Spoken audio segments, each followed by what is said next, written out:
Sanskrit Sindhuja classes में आप सभी लोगों का हार्दिक स्वागत एवं अभिनंदन है। मित्रों, आज भूमिका के शेष भाग को लेकर के आए हैं। इसके पूर्व में हो चुका है यहाँ तक, यानी कि जनश्रुतियों के आधार पर गंधर्व सेन को भर्तृहरि का पिता माना जाता है।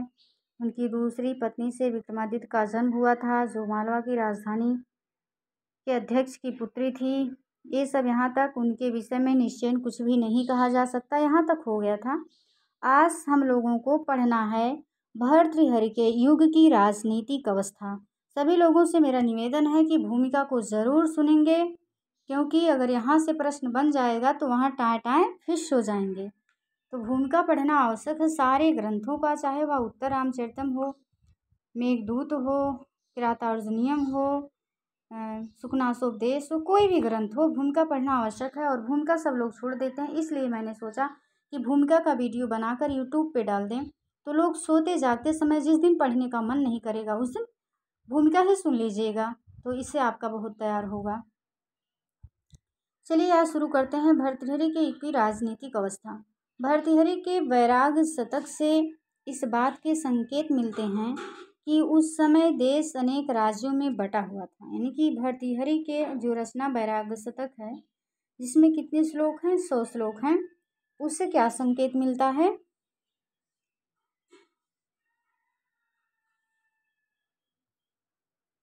हाँ, उससे क्या संकेत मिलते हैं कि उस समय देश अनेक राज्यों में बटा हुआ था। जैसे आज अपना भारतवर्ष है तो मतलब अनेक राज्यों में बटा है, फिर राज्य में अनेक ज़िले हैं, तो अनेक राज्यों में बटा है कि नहीं है। जैसे आपका उत्तर प्रदेश ही है, राजस्थान है, बहुत सारे ऐसे बने हैं, तो सबका नाम तो यहाँ लेंगे तो विषय से इतर होंगे, इसलिए विषय से हटना नहीं चाहते हैं।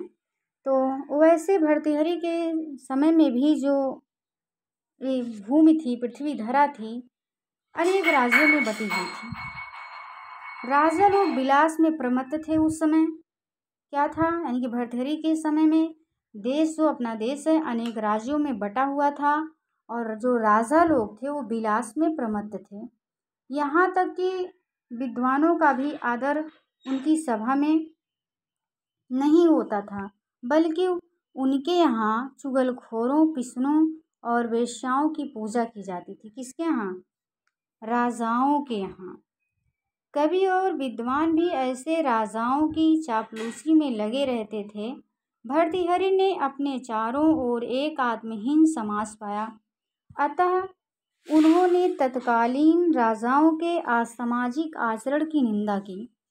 उन्होंने मनीषी, सरस्वती के उपासक और समर्थ बौद्धिक लोगों की दास्ता की प्रवृत्ति की भी आलोचना की और समाज को जगाने के लिए उद्बोधित किया। वैराग्य शतक में उन्होंने एकत्र ऐसा व्यंग किया है कि स्वांग रचकर रिझाने वाले तो हम हैं नहीं, और ना ही काम प्रसंग की बातों में बिट, और ना गीत गाने वाले गायक हैं। दूसरों के द्रोह का हमें व्यसन नहीं है, और ना ही दूसरों की चुगली करके राजा को प्रसन्न करने की बुद्धि मुझ में है, और ना ही मैं कोई बल खाती तगड़ी रमणी हूँ। तब इन विशेषताओं से रहित हम कौन हैं जो राजा की सभा में प्रवेश पा सकेंगे? उनके वैराग्य शतक से स्पष्ट संकेत मिलता है कि राजाओं के अतिरिक्त धनाढ़ और मानी व्यक्ति भी राजाओं जैसा आचरण करते थे। जैसे अब आज के प्रेजेंट टाइम में ले लीजिए, अगर जिसकी सरकार रहती है और उसके मतलब जो नेता लोग रहते हैं, लगता है कि उन्हीं के हाथ में सारा पावर है, सर्वे सर्वा वही हैं। लगता है कि वही प्रधानमंत्री हैं, वही मुख्यमंत्री हैं, जो नेता लोग रहते हैं, छोटमोटिया नेता। तो वही बात कर रहे हैं भर्तृहरि की उनके समय में भी जो राजा मतलब बड़े लोग थे, धनाढ़ लोग थे, जिसके पास बहुत धन संपत्ति थे, वो भी राजा जैसा आचरण करते थे। जैसे आज भी वही हाल है, जिसके पास धन दौलत है, महंगी महंगी गाड़ियां हैं, तो वो लोग जैसे लगता है कि अब वो रोड पर किसी को चलने नहीं देंगे, ऐसा लगता है। अगर जाते रहते हैं उनके गाड़ी से किसी की गाड़ी या टकरा गई या कोई आ गया, तो उसको जैसे लगता है कि अब क्या कर देंगे। आप लोग आके समझ सकते हैं। तो चलिए आगे बढ़ते हैं हम लोग। उनके यहाँ भी विद्वानों का स्वागत नहीं था, यानी कि जो विद्वान लोग थे उनका स्वागत नहीं होता था।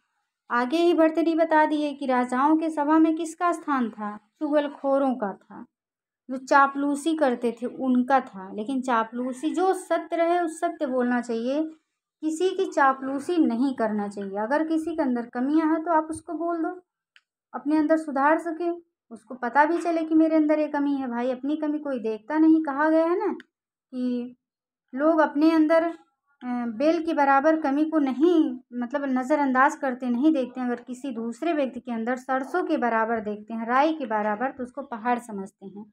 इनके अंदर बहुत बड़ी कमी है। तो मनुष्य को सतत कोशिश करना चाहिए अच्छा इंसान बनने को। जो भी कोई भी आदत हो, अपने में सुधार हर इंसान ला सकता है। भर्तृहरि ने बड़ी वेदना के साथ एक श्लोक में यह अभिव्यक्त किया है कि हम कितने विवेक शून्य हो गए हैं, जो कमल पत्र पर स्थित जलबिंदु के समान क्षणभंगुर जीवन के लिए धन मद से चेतना शून्य प्रमादियों के सामने याचक बने और लज्जा छोड़कर अपनी वेदना की कथा सुनाई, परंतु उनसे कुछ भी प्राप्त नहीं हुआ। एक अन्य श्लोक में उन्होंने ऐसी भावना व्यक्त की है कि समाज की ऐसी बुरी अवस्था और पृथ्वी, इधर नीचे देख सकते हैं आप लोग, रेफरेंस दिया है। हम लोग चलते हैं अब अगले पेज पर।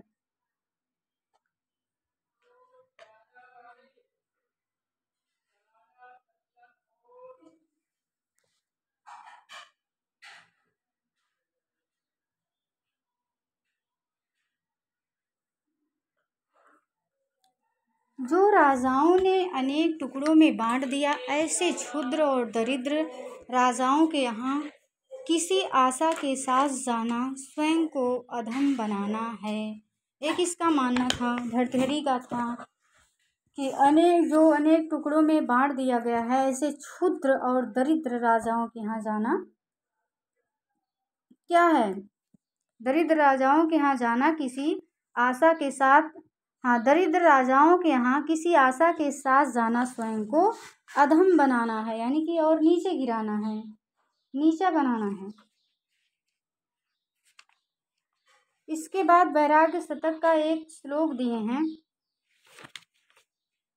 मृत पिंडो जलरेखया वलयितः सर्वो अप्ययं नन्वडुः स्वांशीकृततमेव संयुगशतैः राज्ञां गणैर्भुज्यते ते तद्युर्ददतो अथवा किं परं क्षुद्रा दरिद्राभृशं धिक् धिक् तान् पुरुषा धमान्धकङ्कणान् वाञ्छन्ति तेभ्यो अपि ये।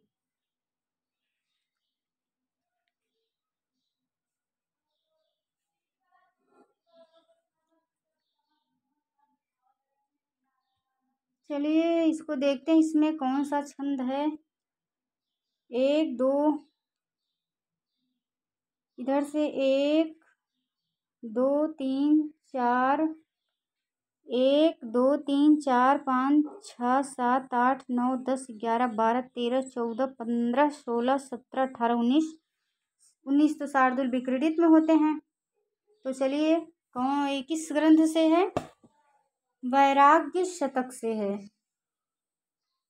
मृत्पिंडो जलरेखया वलयिता सर्वोऽप्ययं ननुवडुः स्वांशीकृततमेव संयुगे शतैः राज्ञां गणैर्भुज्यते ते तद्युर्ददतोऽथवा किं परं क्षुद्रा दरिद्राभृशं धिक् धिक् तान् पुरुषाधमन्धकणान् वांछति तेभ्यो अपि ये।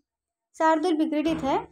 चलिए जो भी टूटे फूटे स्वर में गाए हैं, आप लोग मेरे से अच्छा गाते होंगे, इसलिए उन्होंने अपने जैसे विद्या चिंतकों को यह परामर्श दिया कि विद्या और ज्ञान के उत्थान का मार्ग इन राजाओं के मुख दर्शन से प्रशस्त नहीं होगा। प्रत्युत हमें स्वयं अपने को देखना स्वयं अपने को देखना होगा, क्योंकि इन मदान राजाओं की अपेक्षा अपना आत्मबोध ही समाज का कल्याण करेगा। अतः आत्मबोध के लिए वृद्धावस्था की प्रतीक्षा भी नहीं करनी चाहिए कि जब हम वृद्ध होंगे तब मेरे अंदर परिपक्वता आएगी, तब हम कोई अच्छा व्यवहार करेंगे, तब हमको ज्ञान होगा, तब हम सीखेंगे। ऐसा नहीं करना चाहिए। अपने अंदर सुधार करो, अपने अंदर आत्मबोध करो। वही भर्तृहरि जी कह रहे हैं, बल्कि आयु क्षीण ना होने तक आत्मा का श्रेय प्राप्त करने हेतु सब प्रकार के प्रयत्न कर लेना चाहिए। कौन कहते हैं? भर्तृहरि जी कहते हैं। फिर इधर उन्होंने यही बातें बताई हैं इस श्लोक में, वैराग्य शतक में। क्या बताए हैं? कि आत्मबोध के लिए वृद्धावस्था की प्रतीक्षा भी नहीं करनी चाहिए, बल्कि आयु क्षीण ना होने तक आत्मबोध का श्रेय प्राप्त करने हेतु सब प्रकार के प्रयत्न कर लेना चाहिए। यानी कि आत्मश्रेय यानी कि मोक्ष जिसे कहते हैं, आत्मश्रेय के लिए सारा प्रयत्न कर लेना चाहिए। यानी कि अच्छा आचरण, पूजा पाठ जो भी है, आत्मश्रेय के मार्ग के जो भी कार्य हैं, कर्तव्य हैं, उसको पूरा कर लेना चाहिए।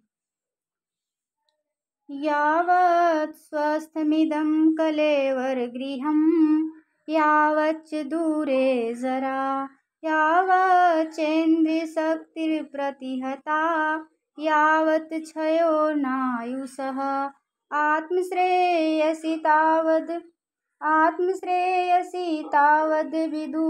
तावद्देव विदुषा कार्यः प्रयत्नो महान्। आत्मश्रेयसि तावदेव विदुषा कार्यः प्रयत्नो महान्। प्रोदीप्ते भवने तु कूपखननं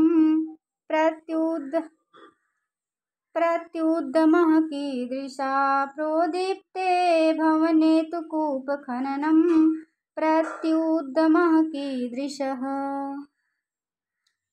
वैराग्य शतक का श्लोक है। कभी कभी एक बार पूछा गया है, वैराग्य शतक का एक लाइन दे करके पूछ लिया है कि ये किस ग्रंथ का है, तो आप लोग पुराना पेपर उठा के देखेंगे, तो इसीलिए पढ़ दे रहे हैं। श्लोक भी हो सकता है इसमें से कोई लाइन दे करके पूछ ले कि किस ग्रंथ से लिया गया है या किसकी पंक्ति है, तो वहाँ गलती हो जाएगी, इसलिए सब पढ़ते हुए चल रहे हैं एक तरफ से। इन उद्धरणों से भर्तृहरि युगीन समाज की एक झांकी हमारे सामने प्रस्तुत हो जाती है। वैराग्य शतक में अभिव्यक्ति मनोभावों से ऐसा प्रतीत होता है कि उनके समय में देश में शासन व्यवस्था विशृंखल थी। उस समय अनेक छोटे छोटे राजाओं का शासन था। देश में ऐसी स्थिति गुप्त साम्राज्य के पतन के बाद तथा हर्षवर्धन के पहले थी। भर्तृहरि की रचनाओं विशेष रूप से वैराग्य शतक में प्रतिबिंबित अवस्था से ऐसा ध्वनित होता है कि वे ऐसे समय में हुए थे जब राजाओं में विलास की प्रवृत्ति इतनी प्रबल थी कि राजा लोग विद्वानों और मनुष्यों का भी स्वागत नहीं करते थे। उन्होंने राजसी जीवन को कुछ ईर्ष्या अथवा घृणा से भी देखा है, जिसे अन्य लोगों की दृष्टि में महान उपलब्धि माना जाता था। इसलिए उन्होंने उस जीवन पर तीखा व्यंग किया। उनकी धारणा है कि यदि जीवन को ये सुखोपभोग प्राप्त हैं तो ठीक है, अन्यथा निर्विकल्पक समाधि में प्रवेश करो। वैराग्य शतक का एक श्लोक आगे दिए हैं। अग्रे गीतं सरसकवयः पार्श्वतो दक्षिणात्यः पृष्ठे लीला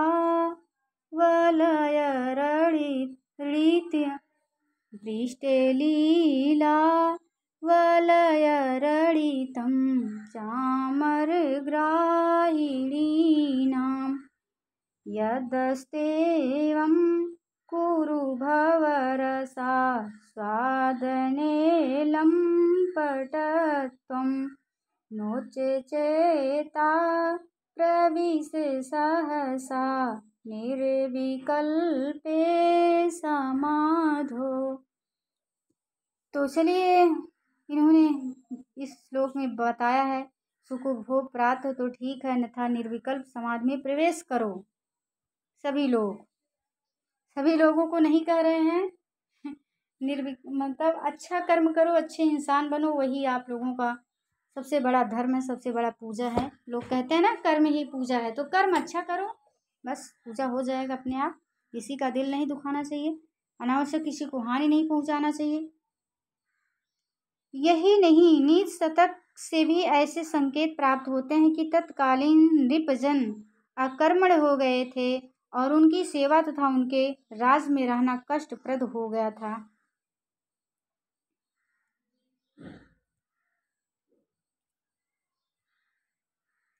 क्योंकि उनमें शासन करने की क्षमता नहीं रह गई थी, ना ही वे यथार्थ दानी थे, उनमें योग था, और ना ही मित्रों का संरक्षण किया करते थे।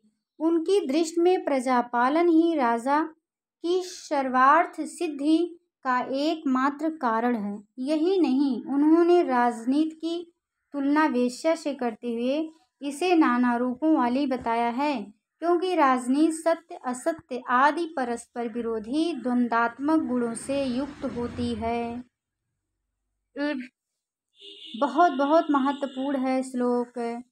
सत्यानिता च परुषा प्रियवादनी च हिंस्रा दयालुरपि चार्थपरावदान्या नित्यव्यया प्रचुर नित्यधनागमा च वारंगनेव नृपनीतिरनेक रूपा। यानी कि जो राजनीति है अनेक रूपों वाली है।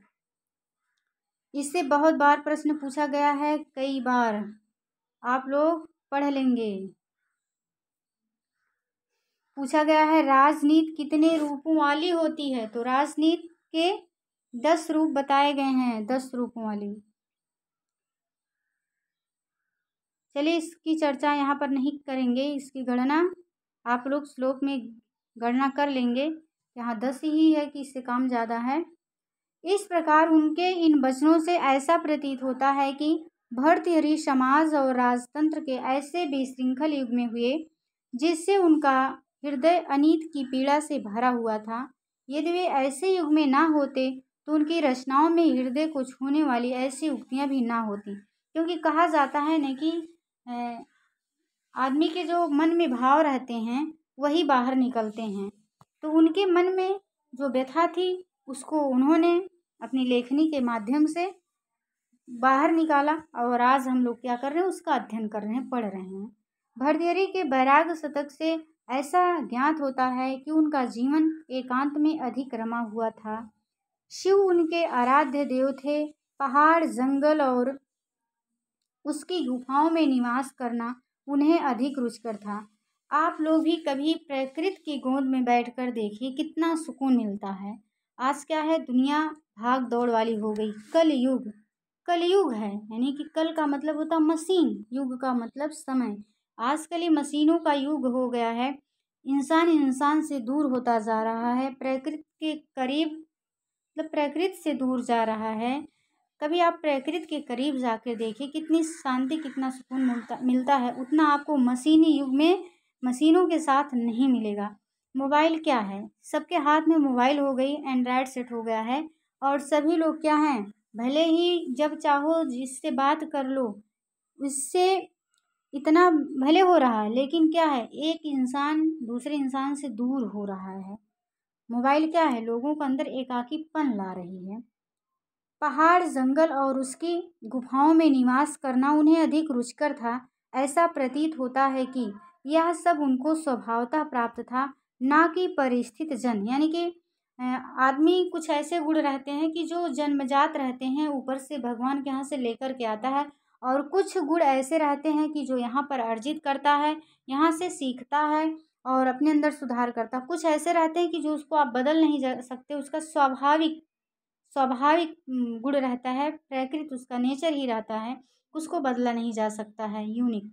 तो ऐसे भर्तृहरि का भी जो मन था वह परिस्थिति जन ऐसा नहीं था, उनका वैराग में मन ज़्यादा रमता ही था। ऐसा तभी तो वैराग शतक में ऐसा लिखते हैं, वयम पुण्यारण्ये परिणत सरसचंद्र किरणई त्रियामाम नेश्यामो हर चरण चितईक सरड़ा। वैराग शतक में वो लिखते हैं अपने बारे में।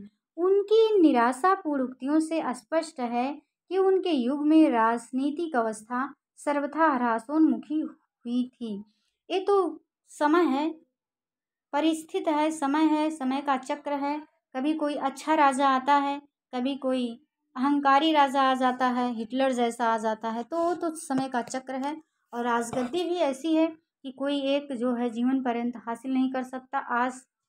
आज उनकी है तो कल उनकी रहेगी, परसों उनकी रहेगी। यानी कि जैसे आप लोग देख सकते हैं, हर 5 साल में सत्ता परिवर्तन होता। मान लीजिए कभी कोई 15 साल तक राज किया, 10 साल तक किया, लेकिन उसके बाद तो परिवर्तन होना ही होना है ना। आजीवन तो कोई एक व्यक्ति नहीं करेगा राज। तो यही हाल है। तो उनके समय में क्या हुआ था, राजा लोग ऐसे थे कि राजनीतिक ह्रास हो गई, राजनीतिक स्थिति जो थी ह्रास हो गई थी। जैसे अपने देश में संविधान बना है, संविधान में जो नियम कानून है, अगर उसके तहत आप कोई काम करते हैं तो समझ लीजिए आपके देश की राजनीतिक अवस्था ठीक है। अगर उससे ऊपर हट करके कोई नियम का उल्लंघन करता है, कानून को तोड़ता है, तो समझ लीजिए कि राजनीति जो है ह्रासोन्मुखी हो चुकी है। भर्तृहरि की कृतियां और नीच शतक का वर्ण विषय। चलते हैं अगले पॉइंट पर। भर्तृहरि एक हैं अथवा अनेक हैं, इस विषय में विद्वानों में मतैक्य नहीं है। इसलिए भर्तृहरि के नाम से प्राप्त होने वाली कृतियों को भी भिन्न भिन्न माना जाता है, परंतु शतकत्रय के प्रणेता एक ही भर्तृहरि हैं, इस विषय में संदेह नहीं है। अतः प्रस्तुत प्रसंग में इनके नाम से प्राप्त होने वाली 3 शतकों श्रृंगार शतक, वैराग्य शतक और नीच शतक, श्रृंगार शतक, वैराग्य शतक और नीच शतक की चर्चा अपेक्षित है। संभवतः इन शतकों में वैराग्य शतक कवि की अंतिम रचना है। प्रत्येक शतक में 100 श्लोक होने चाहिए, परंतु सूक्ति संकलन में भी कुछ श्लोक मिलते हैं जो प्रायः इन शतकों के हैं। इस प्रकार श्रृंगार शतक की तो देखिए, जैसे आदमी पहले कौन सी अवस्था आती है, युवा होता है, जवान होता है, तो उसके अंदर श्रृंगारिक भावनाएं आती हैं। उसका मतलब दूसरी भाव आता है। जब उस अवस्था में कोई अगर कविता लिखेगा तो जाहिर सी बात है श्रृंगार परक बातें लिखेगा। और फिर उसके बाद दूसरी अवस्था आती है। फिर अंतिम अवस्था क्या आती है, आदमी का मन पूजा पाठ की तरफ, भगवान की तरफ रम जाता है, सारा सुख भोगने के बाद अंतिम अवस्था में जब उस अवस्था में हो जाएगा, यानी कि वैराग्य की अवस्था में हो जाएगा, दुनिया में से मोह माया अपना सब कुछ तोड़ने लगेगा, तो वैरागी अवस्था हो जाएगा। तो वैराग्य अवस्था में जब हो जाएगा, व्यक्ति वैरागी बनने लगेगा, तो क्या करेगा भाई, जो रचना करेगा उसमें तो बातें तो लिखेगा ही वैराग्य वाली। तो इसीलिए लोग अनुमान लगाते हैं कि उनकी वैराग्य शतक जो है अंतिम रचना है, जब वो वैराग्य धारण कर लिए थे तो उस समय की उनकी रचना है। प्रत्येक शतक में 100 श्लोक होने चाहिए, परंतु सूक्ति संकलन में भी कुछ श्लोक मिलते हैं जो प्राय इन शतकों के हैं। इस प्रकार श्रृंगार शतक की इधर रेफरेंस है।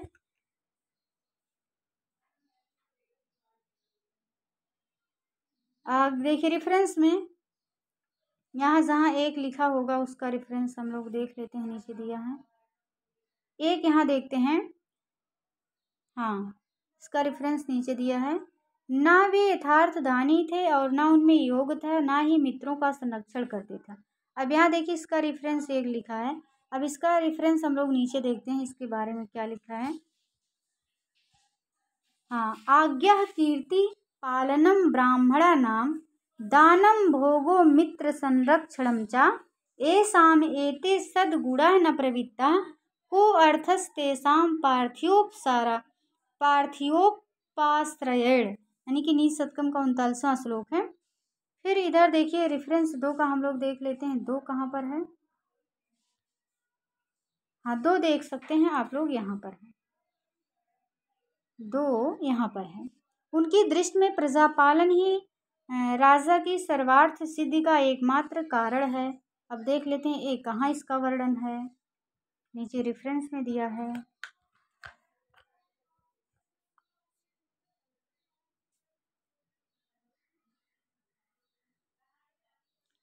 यहाँ नीचे 2 पे देख सकते हैं, नंबर 2 पे आप लोग यहाँ राजन दुदुक्षसी यति क्षितिधेनु में नाम तेनाद वत्समिव लोकम अमुम पुषाण तस्मिन् सम्यग् निशम परिपोष्यमाणे नाना फलैः फलति कल्पलते भूमि। राजन दुदुक्षसी यदि क्षितिधेनु धेनुमेतां तेनाद्यवत्समयुलोकममुं पुषाळ तस्मिन् सम्यग्निशं परिपोष्यमाणे नानाफलैः फलति कल्पलतेव भूमि। कहे हैं ना कि राजा अगर आपको यानी कि राजन दुदुक्षत यति छेतु धेनाम तेनाद वत्समिव लोकम अमुम पुषाळ। अगर राजा इस क्षेत्र में धेनु यानी कि पृथ्वी रूपी गाय को अगर आप दुहना चाहते हो यानी कि अपनी समृद्धि अपना विकास करना चाहते हो अस्थाई बने रहना चाहते हो तो क्या करो। तेन अद्य वत्सम यू लोकम अमुम पुषाळ यानी कि जैसे गाय बछड़े का पालन करती है उसी तरीके से आप जो है इस पृथ्वी का पालन करो। पुषाळ लोकम अमुम यानी कि इस जो प्रजा रूपी बछड़ा है प्रजा रूपी वत्स है वत्सम यू लोकम अमुम यानी कि ये जो प्रजा है लोकम अमुम यानी कि जो प्रजा है वत्स कि बछड़ा रूपी प्रजा है उसका अच्छी तरीके से पालन करो। तस्मिन् सम्यक निशम परिपोषमाणे तभी जो है निरंतर रात दिन एक कल्पलतेव जैसे एक कल्पलता होता है कल्प वृक्ष होता है अनेक प्रकार के फलों को प्रदान करता है लोगों को। तो उसी तरीके से अगर राजा को अपना विकास करना चाहते हैं तो प्रजा का पालन करना सीखें। तो अगर अर्थ अच्छे से नहीं डिफाइन हुआ हो तो कोई बात नहीं, बस हम लोग यहाँ भूमिका पढ़ रहे हैं। इसके लिए चलिए अगर कर ही देते हैं 19 शतक का श्लोक संख्या 37 से देख ही लेते हैं हम लोग। 19 शतक का श्लोक संख्या 37 बुक में ढूंढते हैं कहाँ पर है।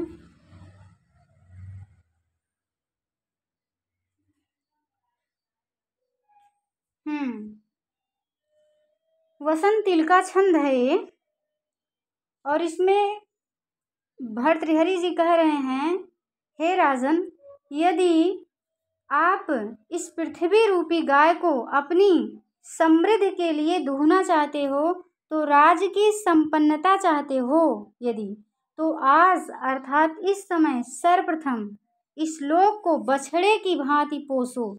जैसे ना लोग बछड़े का अच्छी तरीके से पालन पोषण करते हैं तो अर्थात प्रजा रूप बछड़े का सतत यथोचित पालन पोषण करो क्योंकि उस प्रजा वर्ग का रात दिन समुचित पालन पोषण किए जाने पर अर्थात प्रजा के सुखी रहने पर यह पृथ्वी कल्पलता की भांति नानाविध यानी कि अनेक प्रकार के फलों को फलती है विविध मनोरथों को पूर्ण करती है। यानी कि भर्तृहरि जी कह रहे हैं कि हे राजा यदि आप इस पृथ्वी रूपी गाय को दुहना चाहते हो यानी कि अपनी समृद्धि चाहते हो तो आज ही सर्वप्रथम इस समय इस लोक को यानी कि वत्समयु बछड़े की तरह पोसो प्रजा रूप बछड़े को सतत यथोचित पालन पोषण करो। अब जैसे इस समय आप लोग देख सकते हैं सरकार के द्वारा राशन दिया जा रहा है लोगों को, राशन के साथ साथ उसमें और भी सामग्री दी जा रही है जैसे तेल हुआ और रिफाइन तेल हुआ, नमक हुआ, चना हुआ, तो ये सब राजा के द्वारा दिया जा रहा पालन पोषण किया जा रहा प्रजा का। तो इससे क्या जब चुनाव आएगा तो जो राजा बांटा रहेगा राशन तो उसकी जाहिर सी बात है उसकी सीटें ज़्यादा आएंगी, वो जीत हासिल करेगा, राजगद्दी पर बना रहेगा कि प्रजा का पालन पोषण कर रहा है इसीलिए प्रजा उसको वोट देगी। तो उससे वोट से क्या होगा राजा की समृद्धि होगी, राजा को सत्ता मिलेगी, अस्थायी रूप से सत्ता पे बने रहेंगे, वो राजा प्रजा का पालन पोषण करेंगे। और नहीं तो फिर 5 साल बाद 5 साल बाद दूसरी सरकार आएगी और पालन करेंगे तो फिर चलिए 10 साल 15 साल रहेंगे, यही बात है। चलिए हम लोग चलते हैं अगले पेज पर।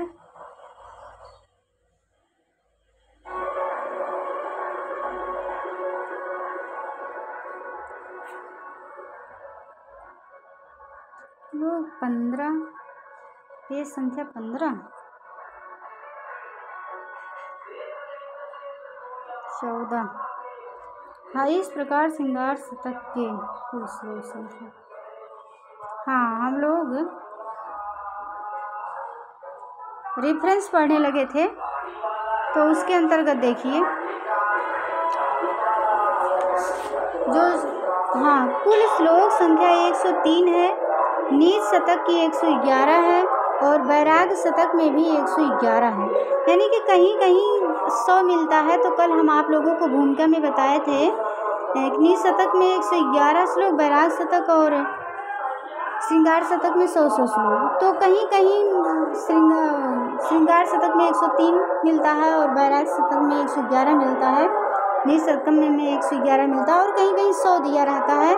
तो विद्वानों के अनुसार ये मत भिन्नता है, मतैक है, मेरा अपना मत नहीं है। जहाँ हमको जैसा कहीं मिला था तो हम आपको बताएं, फिर यहाँ ठीक है मिल रहा है तो आप लोगों को बता रहे हैं। श्रृंगार शतक में कितने हैं? 103 श्लोक हैं, नीच शतक में 111 श्लोक हैं, वैराग शतक में 111 श्लोक हैं। आप लोग खुद समझदार हैं, ऑप्शन के हिसाब से अपना हल करेंगे, पढ़े रहेंगे, सब जानते रहेंगे, जैसा रहेगा वैसा करेंगे। विद्वानों ने ऐसी संभावना व्यक्त की है कि भर्तृहरि के शतकों में दूसरे कवियों के बनाए हुए श्लोक भी सम्मिलित हैं। यद्यपि संपादकों ने प्रक्षिप्त श्लोकों को पृथक किया है, परंतु उसे प्रामाणिक व अंतिम नहीं माना जा सकता है। इन शतकों को अतिशय लोकप्रियता के कारण संभवतः कवियों ने नीति और वैराग्य विषय से संबद्ध श्लोकों की रचना कर उनकी प्रसिद्धि के लिए अपनी प्रसिद्धि की चिंता न करते हुए उन्हें शतकों में सम्मिलित कर दिया है। बच्चों, कूड़े वाली गाड़ी आई है, बहुत आवाज़ हो रहा, शोर जा रहा होगा। भर्तृहरि के शतकों को सामान्य जन से लेकर विद्वान तथा साहित्य शास्त्र के मर्मज्ञ आचार्यों तक पढ़ते रहे। यही कारण है कि शतक के छंद लक्षण ग्रंथों में भी उद्धृत हुए हैं।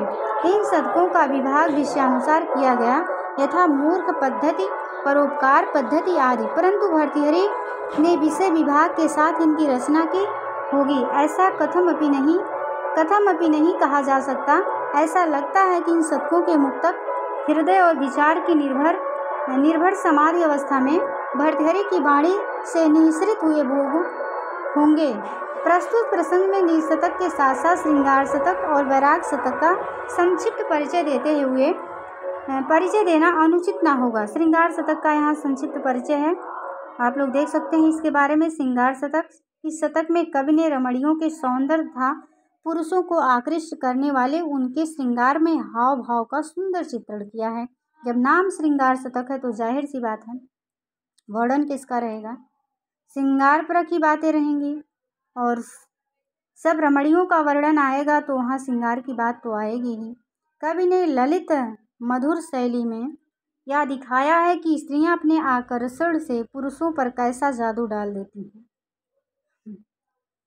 कंकुम पंक कलंकित देहा गौर पयोधर कंपितहारा नूपुर हंस रड़त पद पदमा कम नवसी कुरुते भुवि रामा। श्रृंगार शतक का है कि रमणियों के बारे में बताया गया है कि वो किस तरह से पुरुषों पर अपना कटाक्ष डाल देती हैं। कवि की ऐसी धारणा है कि इंद्र आदि देवताओं को भी अपने कटाक्षों से विचलित करने वाली रमणियों को अबला कहना उचित नहीं है। यही नहीं, उनके मोहक सौंदर्य की व्यंजना करते हुए भर्तृहरि ने ऐसी भावना व्यक्त की है कि भाग्यवान पुरुष ही स्त्रियों के मोहक सौंदर्य का आस्वादन कर सकते हैं। उरस निपतितानां सरस्त धम निमिल्लकानां मुकुलित नयनानां किंचिद उन्मीलितानां सुरत जनित स्वेदयी साद्रगंडस्थलीनां अधर मधुवधूनां भाग्यवन्तः पिबन्ति। वस्तुतः श्रृंगार शतक में सर्वप्रथम श्रृंगार रस के आकर्षण का चित्रण किया गया है, परंतु शनैः शनैः उसकी अस्थिरता प्रदर्शित कर शांत रस की तुलना में उसकी तुच्छता प्रकट की गई है। इस प्रकार इस शतक में सांसारिक भोग और वैराग्य के मध्य अनिश्चय मनोवृत्ति का वर्णन हुआ है, जो वैराग शतक में पहुंचकर निश्चयात्मक बन जाती है। वैराग शतक के बारे में देखिए, यह शतक भर्तृहरि का सर्वस्व प्रतीत होता है। इस शतक में उन्होंने कारुण्य,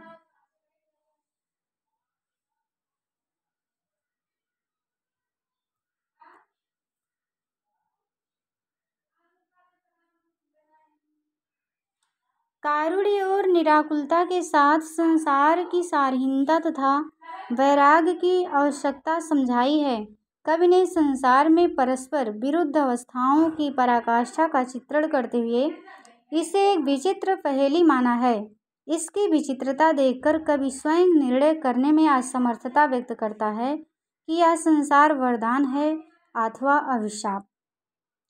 क्वचिद् वीणावाद्यं क्वचिदपि च हाहेतिरुदितं क्वचिद् विद्वद्गोष्ठी क्वचिदपि सुरामत्तकलहः क्वचिन्नारीरम्या क्वचिदपि जराजर्जरवपुः न जाने संसारः किं मृतमयः किं विस्मयः।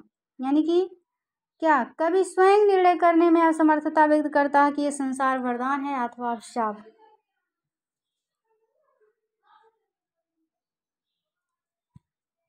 उनकी अनुभूति है कि मुख पर झुर्रियाँ पड़ जाने पर भी, सिर के बाल पक जाने पर भी तथा अंग प्रत्यंग के शिथिल हो जाने पर भी सांसारिक भोग तृष्णा तरुणी ही बनी रहती है। वैराग शतक के 14वें श्लोक में कहे हैं, इस प्रकार संसार को नश्वर बताकर वैराग को एकमात्र आश्रय सिद्ध करते हुए कवि ने यह प्रतिपादित किया है कि संसार में विषय भोगों से रोग का, सुंदरता में वार्धक्य का, शास्त्र ज्ञान में वाद विवाद आदि का भय बना रहता है, परंतु वैराग में किसी का भय नहीं रहता। उनकी मान्यता है कि आत्मानंद की अनुभूति ही एकमात्र सारभूत आनंद है, जिसकी प्राप्ति से संसार के सभी दुख और बंधन सदा के लिए छूट जाते हैं। अन्य कार्य तो वणिक वृत्ति मात्र हैं। स्वात्मानंद पद प्रवेश कलनम शेषा वणिक वृत्तयः वैराग शतक में कहे हैं। इस प्रकार भर्तृहरि की दृष्टि में तपस्वी जीवन ही नितांत श्रेष्ठकर है, क्योंकि पृथ्वी ही उनकी रमणीय शैया है, भुजाएं ही तकिया हैं, आकाश ही चंदोवा है, अनुकूल वायु ही पंखा है, शरद का चंद्र दीपक है, विरक्ति उनकी प्रियतमा है और शांत मुनि ऐश्वर्यशाली सम्राट की भांति सुख का अनुभव करता है।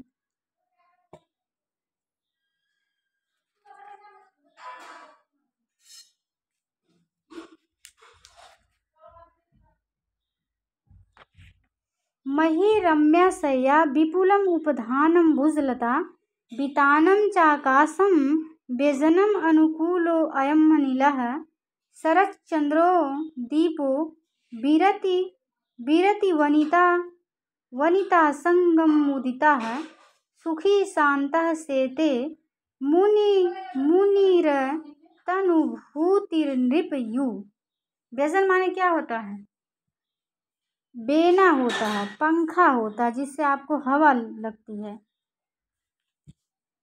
इस प्रकार इस शतक में काव्य प्रतिभा एवं दार्शनिकता का ऐसा सुंदर संयोग है जो अन्य किसी साहित्य में कदाचित ही उपलब्ध होता हो। इसकी सुंदर सूक्तियों में भी जीवन की नश्वरता एवं वैराग्य की श्रेष्ठता देखी जा सकती है। यथा तृष्णा न जीर्णा वयमेव जीर्णा विवेक भ्रष्टा नाम भवति विनिपाता सतमुखा मनसि च परितुष्टे को अर्थवान को दरिद्रः चला चले च संसारे धर्म एव को ही निश्चला इत्यादि। अब नीच शतक के बारे में देख लीजिए आप लोग। नीच शतक, इस शतक में नैतिक सिद्धांतों का प्रतिपादन किया गया है। इसमें मनुष्य के जीवन की गंभीर समस्याओं के सूक्ष्म अध्ययन तथा गहन अनुभव को बड़ी ही कुशलता से प्रस्तुत किया गया है।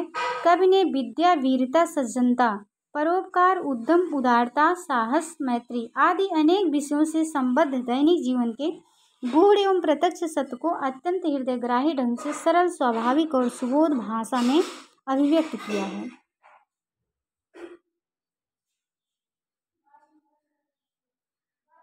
कहीं नीतिपरक अनुभवजन्य उपदेश निर्दिष्ट हैं तो कहीं रमणियों के रूप विलास का आकर्षण अंकित है और कहीं संसार की असारता चित्रित है।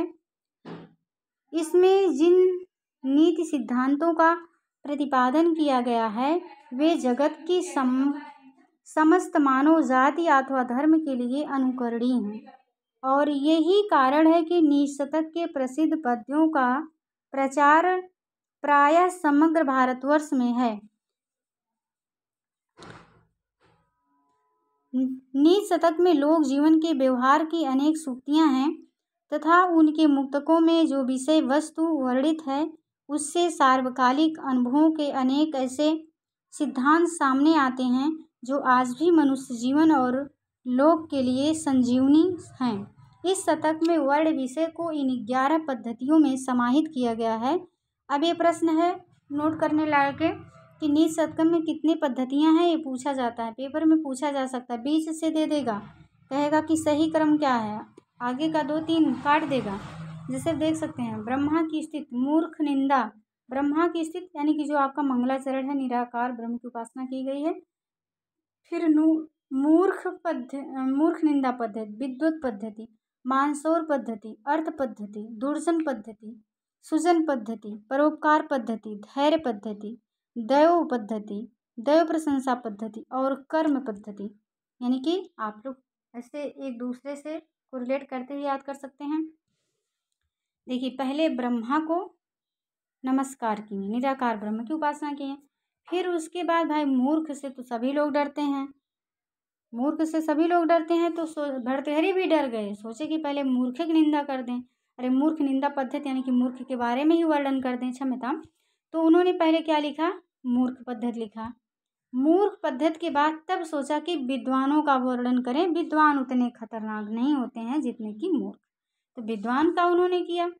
जब विद्वान व्यक्ति हो जाएगा तो उसके अंदर यानी कि मान सौर मतलब वो व्यक्ति स्वाभिमानी हो जाएगा। मान सौर उसका मतलब सौर तो बढ़ेगा ही, मान उसका बढ़ेगा, तो मानसौर पद्धति आ गई। फिर उसके बाद जब मानसौर पद्धति आई, मानसौर के बाद अर्थ पद्धति आ जाएगी, यानी कि धन वैभव के बारे में आ जाएगा। मानसौर के बाद क्या आ जाएगा, धन वैभव आ जाएगा। पहले व्यक्ति विद्वान बनेगा, फिर उसको मान सम्मान मिलेगा, फिर क्या हो जाएगा, वह धन अर्जित करेगा ज्ञान से। फिर है जब धन बहुत ज़्यादा धन दौलत हो जाता है तब भी व्यक्ति मदान हो जाता है, उसके अंदर दुर्गुण आ जाते हैं, दुर्जन हो जाता है। तो अर्थ के बाद क्या हो जाएगा, दुर्जन, यानी कि दुर्जन पद्धति आ जाएगी। जब दुर्जन पद्धति आ गई तो व्यक्ति कितना दिन अपनी दुर्जनता करेगा भाई, कितना दिन वो अपना भय समाज में प्रस्तुत करेगा, कितना दिन भय का मतलब भय से भयभीत करेगा सबको। दुर्जन क्या है, दुर्जन व्यक्ति क्या करता है, अनावश्यक किसी से लड़ाई झगड़ा, दूसरों को प्रताड़ित करना, भाई कितना दिन करेगा। किसी चीज़ की कोई सीमा होती है, तो एक दिन उसकी भी सीमा आएगी, उसका भी धीरे धीरे बुढ़ापा आने लगेगा, उसका भी बल घट जाएगा। जब बल घट जाएगा तो अंदर से कितना भी वो है असमर्थ हो जाएगा, सज्जन बन ही जाएगा।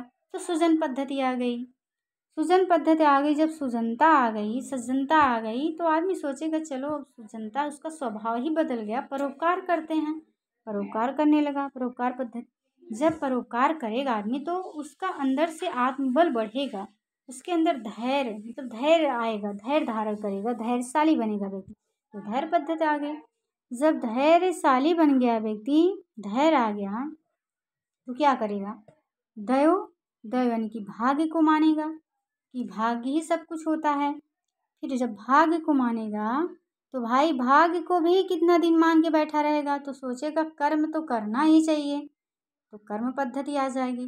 पूछ लेगा कि नीच शतकम की अंतिम पद्धति क्या है, तो अंतिम पद्धति क्या है, कर्म पद्धति है। या पीछे से दे देगा दैव पद्धति, धैर्य पद्धति, दैव पद्धति, कर्म पद्धति, और कोई मतलब असुमेलित दे देगा, उसमें से दे देगा सुमेलित कीजिए, तो जब याद रहेगा तभी ना सुमेलित कर पाएंगे। इसके कुछ विषय यथा मूर्ख निंदा, दुर्जन निंदा, सज्जन प्रशंसा आदि बाद के कथाकारों और कवियों के लिए भी प्रिय रहे हैं और इनका निबंधन वे अपनी रचनाओं के प्रारंभ में करते थे। क्वचित निंद्रा खलादी नाम सताम चा गुण कीर्तनम।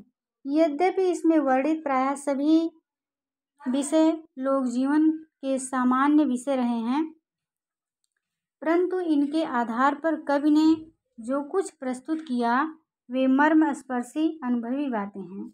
इसमें लोक जीवन के व्यवहार की महत्वपूर्ण बातों के साथ साथ उच्च कोटि के काव्यगत की भी अभिव्यक्ति है, जिसके कारण ही लक्षणकारों ने इसके श्लोकों को अपने ग्रंथों में उद्धृत किया है। भर्तृहरि का निशतक एक मुक्तक काव्य है, तथापि इसके प्रत्येक छंद में कोई ना कोई संदर्भ अवश्य रहता है। यह संदर्भ प्रायः जीवन के किसी पक्ष विशेष को प्रस्तुत करता है, जो सर्वत्र एक समान रहता है। उदाहरणार्थ, कामासक्ति की यह निंदा सर्वकालिक है। याम चिन्तयामि सततं मयि सा विरक्ता, साप्यन्नमीक्षते जनं स जनोऽन्यसक्ता, अस्मत्कृते च परे शुष्यति काचिदन्या, धिक्तां च तं च मदनं च इमां च मां च। आगे देखते हैं। कहीं वह संदर्भ सर्वथा सामाजिक होता है, यथा धन की यह प्रशंसा जो कवि के समक्ष समाज में सर्वोपरि है। कुलीनता या शील रहे ना रहे, परंतु धन के बिना जीवन कष्टप्रद है। जातिरेयातु रसातलं गुणगणस्तत्राप्यधो गच्छतां, शीलं शैलतटात्पतत्वभिजना, सान्द्रितां मोहिन्या, सौरे वैरिडवज्रमासु निपतत्, अर्थोऽस्तु न केवलम्, अनेकेन विना गुणास्त्रिडलौ प्रायः समस्ताई में। संसारी जीवन के लिए भर्तृहरि के नीति परक उपदेश कितने सार्थक हैं, तथा स्वाभिमानी पुरुषों के जीवन का आदर्श कितना महान है। जो भी ये बातें हैं समाज में, समाज के ऊपर फिट बैठती हैं, चरितार्थ होती हैं कि अगर आप कितना भी गुणी हो, कितना भी गुण संपन्न हो, अगर आपके पास धन दौलत नहीं है तो समाज में आपको मान सम्मान नहीं मिलेगा। अगर आपके पास धन है, आपके पास लाख बुराइयां भरी हैं, कोई गुण नहीं है, तब भी लोग आपके सामने हाथ जोड़ेंगे। आप किसी के यहाँ चले जाएंगे तो आपका बहुत सेवा सत्कार करेंगे। लेकिन अगर कोई गरीब व्यक्ति जिसके पास कुछ नहीं है किसी के यहाँ पहुँच जाता है, लोग अंदर से डर जाते हैं कि कहीं कुछ मांगने ना आया हो, तो उस व्यक्ति की मतलब इज्जत नहीं करते हैं, सत्कार नहीं करते हैं, पानी नहीं पूछते अपने दरवाजे पे, सोचते हैं एक दिन पानी पूछ लेंगे तो रोज़ आएगा। तो गरीब की कहीं कोई इज्जत नहीं होती है। इसलिए गुणों के साथ साथ धन भी होना आवश्यक है।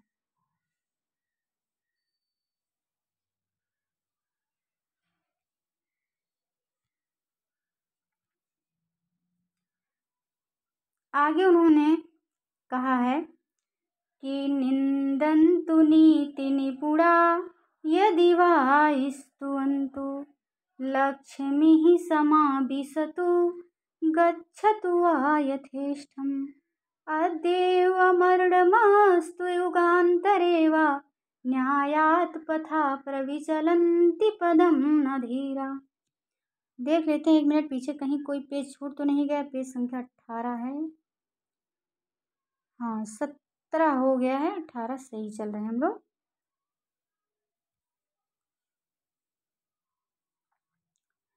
इसी प्रकार इनके अनेक नीतिपरक वचनों में कवि की पूर्ण काव्य प्रतिभा दृष्टिगोचर होती है।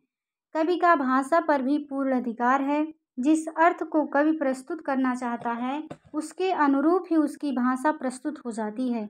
यही नहीं, कवि की अनेक सूक्तियाँ आभाड़क के रूप में प्रचलित हो गई हैं। यथा सत्संगति कथय किम न करोति पुंसाम, सर्वे गुणाः कांचनम आश्रयन्ते, सेवा धर्मः परम गहनो, योगिनाम अपि गम्यः, शीलम परम भूषणम, विधिरहो बलवान इति मे मति, मनुष्वी कायर्थी गणेति न दुखम न च सुखम। ये सब सूक्तियाँ हैं और बहुत महत्वपूर्ण हैं, सभी कोई ना कोई परीक्षा में पूछी गई हैं, तो सब लोग ध्यान देंगे। इस प्रकार नीति परक एक अनूठी रचना के रूप में संस्कृत साहित्य का गौरव बढ़ा रही। तो आज के लिए बस इतना ही। हम लोग निशतक का काव्य सौष्ठव अथवा भर्तृहरि की शैली को लेकर के दूसरे वीडियो में अध्ययन करेंगे। बस आज के लिए इतना ही। सभी लोग वीडियो अगर अच्छी लगे तो लाइक करिएगा, शेयर करिएगा और चैनल को जो पहली बार विजिट कर रहे हों कृपया उस चैनल को सब्सक्राइब कर लें, जिससे कोई भी वीडियो डालेंगे तो आप लोगों को सूचना प्राप्त हो सकेगी। नमः संस्कृताय। जय हिंद, जय भारत, वंदे मातरम।